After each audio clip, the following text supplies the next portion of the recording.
The Trump administration slapped sanctions Wednesday on North Korean financial and business networks in China and Russia as it pushed to cut off revenues for the increasingly isolated nation's nuclear and missile programs.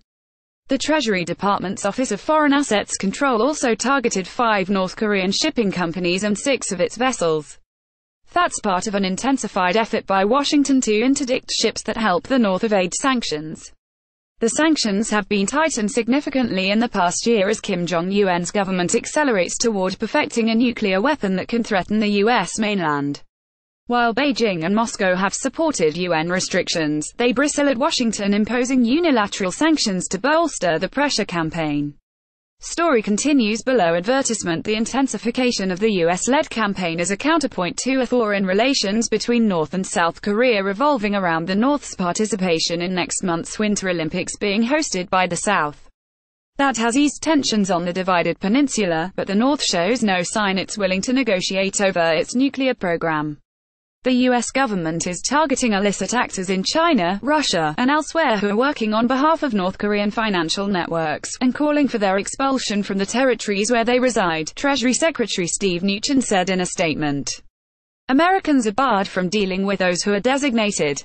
Among those blacklisted were 10 representatives in China and Russia of the Korea Ryongbong General Corporation, which is already designated by the United States and the United Nations and is said to support the North's defense industry.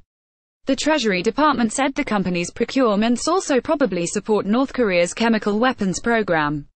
Half of the individuals are located in the Chinese cities of Dandong, Jian, Linjiang and Tumen near the China-North Korea border.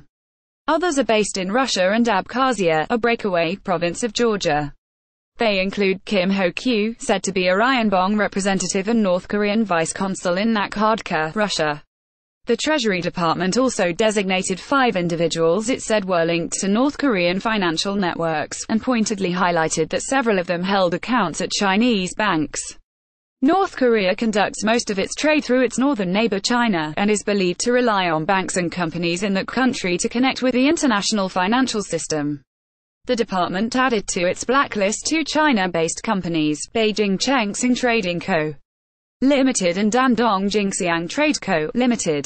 It said that between 2013 and 2017, the 2 companies cumulatively exported over $68 million worth of goods to North Korea and imported more than $19 million of goods from North Korea. Story continues below. Advertisement. Also designated were North Korea's ministry responsible for crude oil and Hana Electronics JVC, one of North Korea's only electronics companies. The sanctions imposed on North Korean shipping are the latest in a slew of restrictions the U.S. has declared against North Korean shipping companies. The administration is pressing China, Russia and other countries to prevent vessels from conducting illicit ship-to-ship transfers of oil and other cargo. CIA Director Mike Pompeo said Tuesday that through the agency's efforts, the U.S. government has improved its ability to interdict shipments into North Korea. He warned that the North was moving ever closer to putting Americans at risk and that he believes Kim won't rest until he is able to threaten multiple nuclear attacks against the U.S. at the same time.